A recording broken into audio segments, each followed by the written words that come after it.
Welcome back to the deep dive. It is Tuesday, February 3rd, 2026. It is. And if you have been paying, any attention at all to what is happening down in Frankfort, Kentucky, you know that the air is it's thick with tension. Yeah, it's that time of year. There is anticipation, for sure, but there is also a little bit of that specific electric charge that happens when history is actually being made, not Oh. just talked about. Or perhaps if we're being a little more literal, it's just the smell of legislative committee rooms and old carpet. Mm-hmm. But you are right. We are in a pivotal moment. The session is grinding forward and things are definitely moving. They really are. And today we're doing something a little different. Usually we take a look at a broad topic like, I don't know, the history of the steam engine or the psychology of habits. But today we are looking at a live wire. A very live wire. We are looking at a specific piece of legislation that is sitting in committee right now as we speak. It is House Bill 199. HB199. A Yeah. very short name for a very, very long and complicated conversation. Exactly. And the sources we have today, look, I know what you're probably thinking. Legislation, oh God, boring. But this isn't just dry legal text. Not at all. We have the bill itself, sure, we have to. But we also have these advocacy guides from the Kentucky Cannabis Freedom Coalition that, I'm not kidding, they read like a tactical manual. Like a battle A plan. battle plan, yes. Yep. We have statistical reports on conviction rates that will, honestly, they will blow your mind. And they'll probably make you a little bit angry. I think a little bit is an understatement. And and I love this is my favorite part. We have the actual government regulations on brewing beer in your basement. Which, believe it or not, is going to be the absolute linchpin of the entire legal argument we're going to discuss today. Yeah. It sounds random, but it's central to everything. It's the hook of the century. I honestly thought it was a mistake when I saw it in the research folder. I was like, did he upload the wrong file? But before we get there, we have a mission today. We do. This isn't just about learning facts. It's about understanding a roadmap for a potential constitutional amendment. We are going to unpack why this bill is happening now, what it actually allows, and because our sources were very, very explicit about this, we are going to talk about the specific actions citizens are taking right this minute. And I think it is important to state the big picture right up front. When we look at HB 199, we aren't just talking about legalization in the way most people think of it. Right. We aren't talking about opening a dispensary on every corner next to a Starbucks or turning Kentucky into the next Colorado overnight. This deep dive is about something more fundamental. It's about decriminalization and personal freedom. Personal liberty. And, maybe most importantly, it's about the democratic process of simply letting the voters decide. Let the people vote. That's the mantra we kept seeing again and again in the research. Precisely. It is about taking the decision out of the hands of a few dozen people in a committee room in Frankfurt and putting it into the hands of millions of Kentuckians. Okay, so let's dive right into the mechanics of this thing. What exactly are we looking at here? We have House Bill 199. It was introduced for the 2026 regular session. So who's driving the bus on this? Who put their name on the line? So the primary sponsor is Representative Nima Kulkarni. And if you follow Kentucky politics at all, you know she has been a very, very vocal advocate for cannabis reform for years. This isn't her first attempt, right? Not by a long shot. She has been hammering this nail for a long, long time. But she isn't alone this time, which is significant.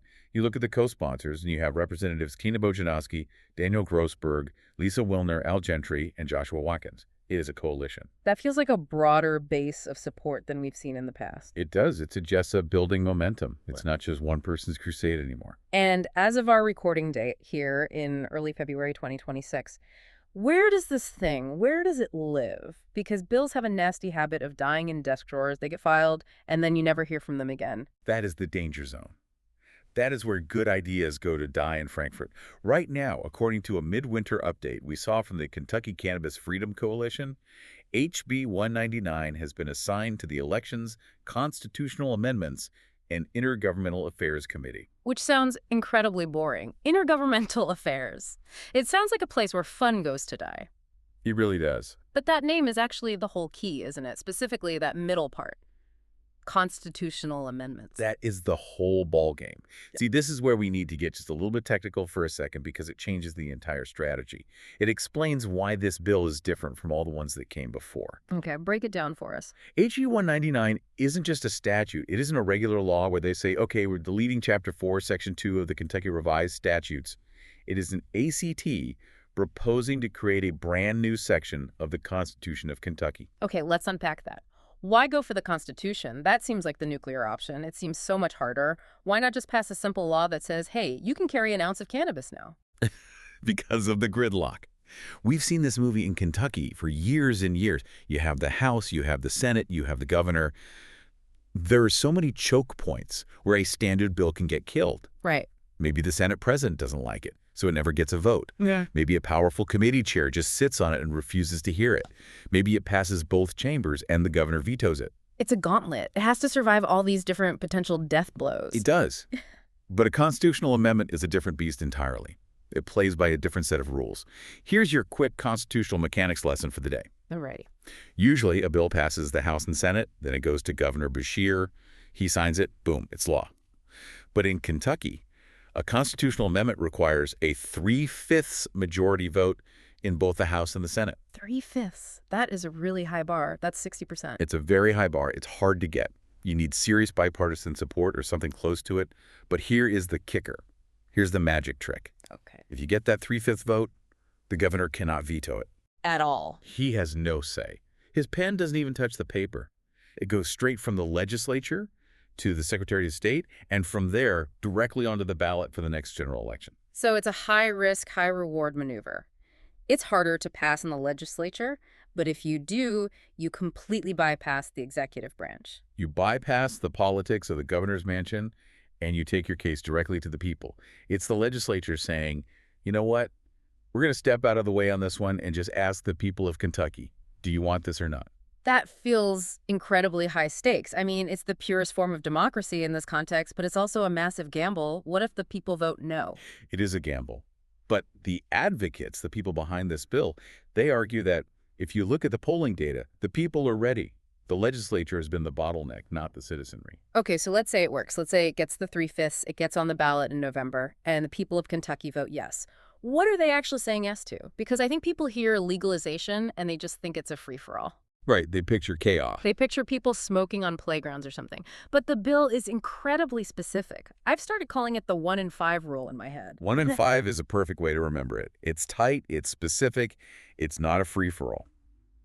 The bill would amend the Constitution to guarantee the right for an individual, and this is crucial, you must be an adult, 21 years of age or older, to possess, use, buy, or sell 1 ounce or less of cannabis. 1 ounce. That's the personal carry limit. Correct. For perspective, that's about what fits in a standard sandwich baggie. Right. It's clearly, explicitly for personal use. It's not a trafficking amount. But the second part, the 5 and the 1 in 5 rule, that's where the personal liberty argument really kicks into high gear. This is the part that affects homeowners and renters, what you can do in your own private space. Yes. This is the home grow provision. It also grants the right to cultivate, harvest, and store up to 5 cannabis plants for personal use. 5 plants in your own home. In your own home for your own consumption. Okay, wait, let's talk about that. 5 plants. Is that a lot? I kill every houseplant I touch, so I have absolutely no frame of reference. Is 5 plants enough to supply a person, or is this just a token amount? It's a significant amount if you know what you're doing, Yeah. but it is absolutely not industrial scale. A healthy outdoor plant, if you are a master gardener with perfect weather, could yield a pound or more. Wow. But grown indoors, under lights, which is how most people would do it, the yield is much, much smaller. But the point isn't just the yield, it's the limit. It draws a very bright line in the sand between personal stash and drug kingpins. So if you have 5 plants, you're a hobbyist. You're a hobbyist. If you have 500 plants, you're running a business. And that falls under a different set of rules. And the bill makes that distinction crystal clear. It doesn't accidentally create a black market loophole. It's explicit. The text of the amendment grants the General Assembly control over the broader production, processing, and sale hierarchy. So the big commercial stuff, the dispensaries, the large-scale farms. The legislature still controls all of that. They can tax it, they can regulate it, they can apply zoning laws. Okay. But this amendment carves out a specific, protected, personal exemption. It basically says what you do in the privacy of your own house with a small amount for your own personal use is no longer the government's business. And that very specific distinction between the commercial sale and personal use is where things get Really, really interesting. Because when I was reading through the source stack for this deep dive, I found this regulation document about beer. Ah, And yes. I thought, why is this in here? This has to be a mistake. And then I actually read it, and I had this massive aha moment. It just clicked. The homebrew comparison. It is, without a doubt, one of the strongest and most persuasive arguments the advocates for HB 199 are using. It's not just a clever comparison, it's the smoking gun of the whole legal argument. It is wild. I have to admit, when I saw beer regulations in the folder, I thought you had uploaded the wrong file. I was literally about to send you an email. I assure you it was very intentional. Okay, so let's look at the baseline. This is Regulation 804 KAR 14.0101, home brewing for beer. I didn't even know this was this detailed. Kentucky takes its alcohol regulations very, very Oh, seriously. absolutely. This is the state of bourbon after all. If there's one thing we know how to regulate, it's alcohol. Clearly. So right now, today, in the Commonwealth of Kentucky, if you are over 21, you can legally brew beer at home. But listen to the volume. This absolutely blew my mind. If you are a single adult living alone, you can brew 100 gallons of beer per calendar year. 100 gallons. And if your household has 2 or more adults living there, that number doubles to 200 gallons. Let's visualize that for a second because 200 gallons is just a number. It doesn't really sink in until you break it down into something you can picture. Please do the math for us. I want to hear this. Okay. A standard keg, the big half-barrel ones you see at a big party or a bar, it's about 15.5 gallons. So a two-adult household in Kentucky is legally allowed to brew roughly 13 of those massive kegs of beer a year. 13 kegs. 13 kegs. Yeah. Or if you prefer to bottle it in standard 12-ounce bottles, you are looking at over 2,100 individual beers. 2,100 beers. That is enough for a six-pack every single day for an entire year with plenty left over for the weekends. Yeah. And the state of Kentucky looks at that and says, go ahead, have fun. It's your hobby. That is enough to fill a hot tub. I mean, seriously, 200 gallons, that is a staggering amount of an intoxicating substance, and that is completely 100% legal. It's treated the same as, I don't know, knitting or woodworking. Exactly. And let's not just glide past the intoxication potential there. 2,100 beers is a massive amount of alcohol. It has significant potential health implications if misused. It has significant public safety implications if misused, like with drinking and driving. Yet the law treats it as a benign domestic activity. And that is the glaring discrepancy that HB 199 is built to highlight. It's the core of the argument. Currently in Kentucky, possessing the equipment to distill spirits like having a moonshine still in your garage is a serious crime. Right. But brewing 200 gallons of beer is a fun weekend activity. The argument for HB 199 is simply this. Growing 5 cannabis plants should be treated like the beer hobby, not like the moonshine crime. It really puts it in a stark perspective. You have to ask the question, why does the law view the fermentation of grain on this massive scale as a harmless hobby, but the simple photosynthesis of this specific plant and a dire threat to society? It's a question of cultural acceptance and history versus legal inertia. And the no-sale rule is the common thread that makes this argument work so well from a legal and regulatory standpoint. Right, explain that, because you can't just open a bar in your garage with your 200 gallons. Absolutely not. The beer regulation is very, very strict about one thing. You cannot sell your homebrew. You can't start an unlicensed pub. You can't even try to be sneaky and charge people for the ingredients. It is for personal use, for your family, and for your guests. No money can change hands. But you can take it to a fair, right? I saw that in the regulations. Yes, you can transport it to organized competitions and fairs. There is a whole culture around homebrew competitions that the state recognizes and allows for, but you cannot enter the commercial economic marketplace. Okay. HB 199 is proposing the exact same framework for cannabis. It isn't asking to let you set up an unlicensed dispensary on your front porch. It is strictly, explicitly forbidding the unregulated sale of homegrown cannabis. It is saying, if you are growing these 5 plants, they are for you, just like those 200 gallons of beer are for you. It just creates a logical consistency in the law. If we as a state trust adults to manage 200 gallons of beer without destroying society, why on earth don't we trust them with 5 plants in a pot? That is the core liberty argument. It shifts the entire conversation away from drugs are bad, McKay, to adults should have consistent freedoms in their own homes. It strips away the decades of moral panic and asks us to look at it with simple regulatory logic. But right now, today, we don't have that consistency, far from it. And we don't even have consistency with how cannabis itself is treated from one town to the next. This was the part of the research that honestly made me angry. We have the text of the bill, the ideal world it's proposing, but then we have this report from the Kentucky Center for Economic Policy, and it paints a picture of, well, you called it a postcode lottery for justice. It is a landscape of inequality. That is the only way you can describe it. It is a broken system where your fundamental freedom depends entirely on your GPS coordinates at any given moment. We have this article from WDRB that we looked at, and it mentions Jefferson County. If you're in Louisville, the county attorney effectively decriminalized possession of up to an ounce years ago. They declined to prosecute. Right. So if you were walking down the street in Louisville with a joint in your pocket, you are likely fine. The system has decided it has much better things to do with its time and money. They are focusing on violent crime, on serious theft. They aren't going to clog up the entire court system with minor possession charges. So it's already decriminalized there, in practice. In practice, yes. But then you look at the data for the rest of the state, and this is where that postcode lottery becomes terrifyingly real. The Kentucky Center for Economic Policy looked at statistics from 2002 to 2022. That's a 20-year longitudinal study, a massive data set. And the disparities they're shocking. They looked at charge rates per 1,000 residents to normalize the data for population differences. Give us the numbers. Let's name names here. Which counties are we talking about? Okay, let's look at Lane County, a beautiful part of the state, right on the lakes. But their charge rate for cannabis possession was 16.4 people per 1,000 residents. 16.4. Think about that density. In a small community, that is a staggering number of your friends and neighbors being run through the criminal justice system for this one thing. That is huge. Okay, so what's the other end of the spectrum? Now compare that to Fayette County. That's Lexington, which is at 3.0. 3. From 16.4 down to 3, that's more than 5 times higher.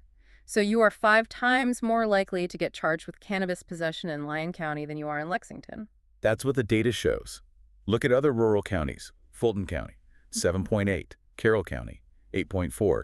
These are places where the law is being applied with a very heavy hand. Meanwhile, in the big urban centers, enforcement is dropping off a cliff. Why, though? I mean, is there just way more cannabis in Lyon County than in Lexington? That seems unlikely. Highly unlikely. National surveys show that usage rates tend to be fairly consistent across different populations and geographic areas. What varies isn't the behavior, it's the enforcement priorities and, frankly, the funding mechanisms. What do you mean by that? In some rural counties, these fines and court costs are a non-trivial revenue stream for the local government. In others, there is a strong cultural or political mandate to be seen as tough on crime. But in the cities, the sheer volume of other, more serious crime pushes cannabis way, way down the priority list for law enforcement. So, let's be blunt. Your criminal record, which affects your ability to get a job, to get housing, to get a student loan, to own a firearm, all of that depends on which side of a county line you live on. And let's not gloss over the lifelong impact of those convictions. A simple possession charge can haunt you forever. It can bar you from federal student aid. It can get you evicted from public housing. It can prevent you from getting a professional license. We're talking about life-altering consequences for something that, in downtown Louisville, might not even get you a ticket anymore. And that right there is the argument for a constitutional amendment. You cannot have a state where a fundamental right, or the lack thereof, is entirely geographic. Precisely.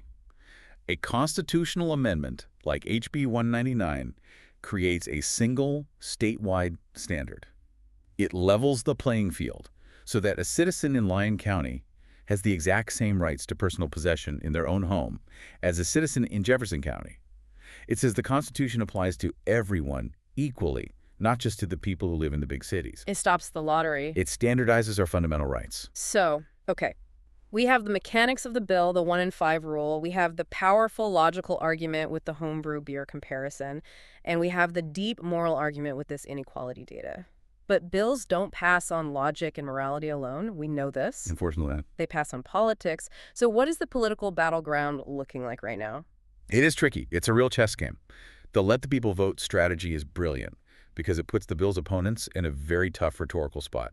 We have a quote here from Patrick Dimogen. He's with the Kentucky Cannabis Freedom Coalition. What did he say? He says, I'm quoting, "This bill gives people who do not support cannabis reform the ability to use their voice. So if you don't support it, then vote on it."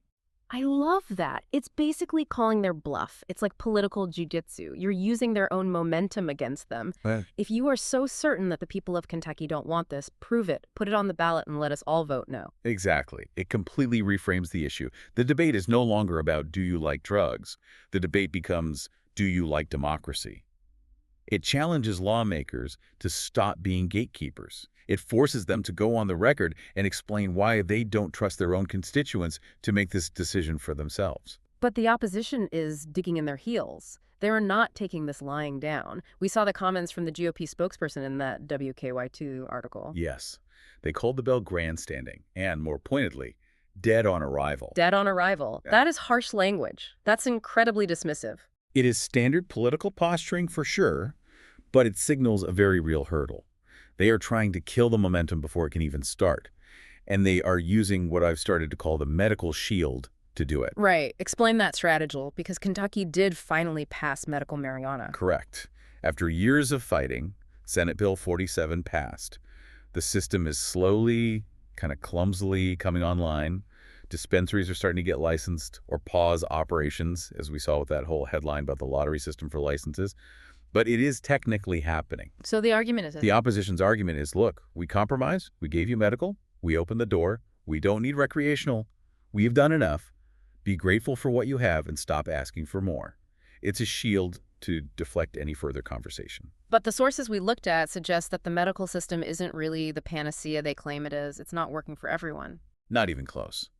And this brings us to the small versus big business argument, which is a huge undercurrent in this whole debate. We have these quotes from Robert Matheny, who owns the Kentucky CBD pharmacy. He did not mince words at all. He flat out called the current medical system corrupt. He was very direct. He feels it's designed to favor the big multi-state, out-of-state corporate operations. And if you look at the regulations, he's not wrong to be concerned.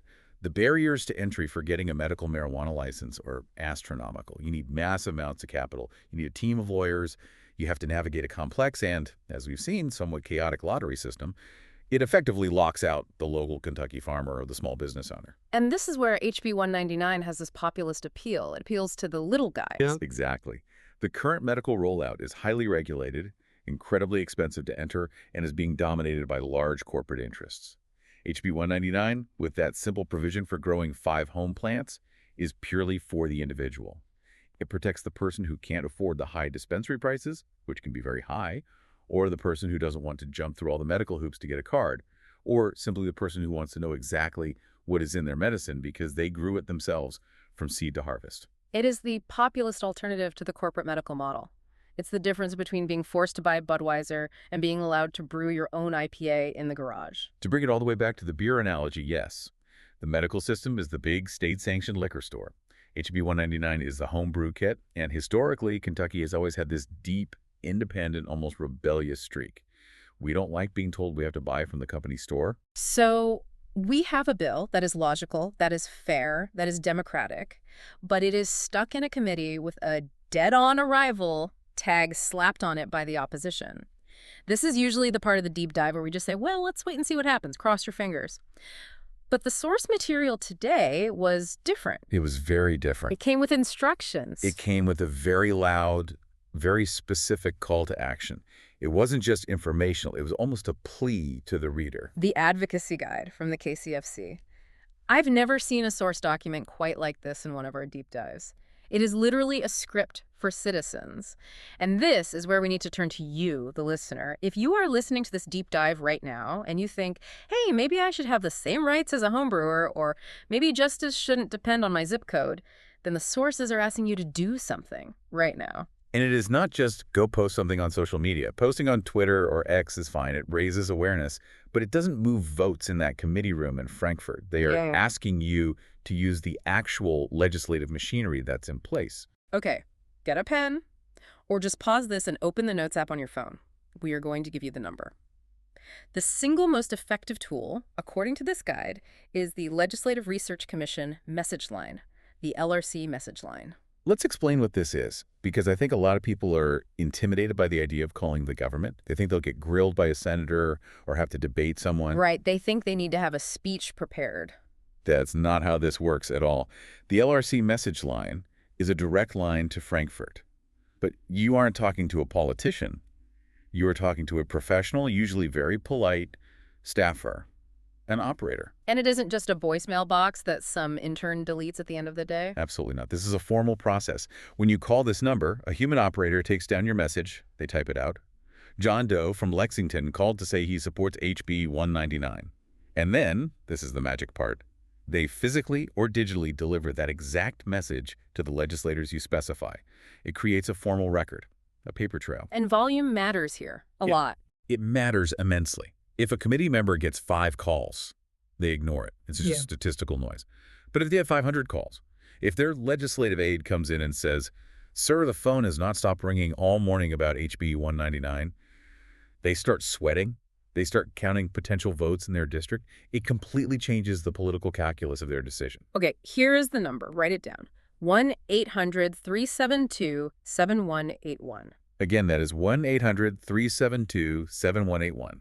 And the hours are Monday through Friday, 7:00 a.m. to 6:00 p.m. Eastern Time. So if you're listening to this on your morning commute, the lines are open right now. If you're listening at lunch, you can do it while you eat. It takes 2 minutes. And please, don't worry about what to say. You don't have to be a constitutional scholar. You don't need to cite the beer regulations we talked about. Keep it simple. Here is exactly what the advocacy guide suggests you say. It's one sentence.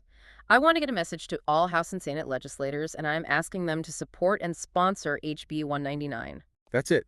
Simple. Support and sponsor HB 199. If you want to be extra targeted, you can specifically mention the committee. It's in the Elections, Constitutional Amendments and Intergovernmental Affairs Committee. Ask that the message go directly to the members of that committee. And there is a second step. The Kentucky Cannabis Freedom Coalition is trying to show organized mass support.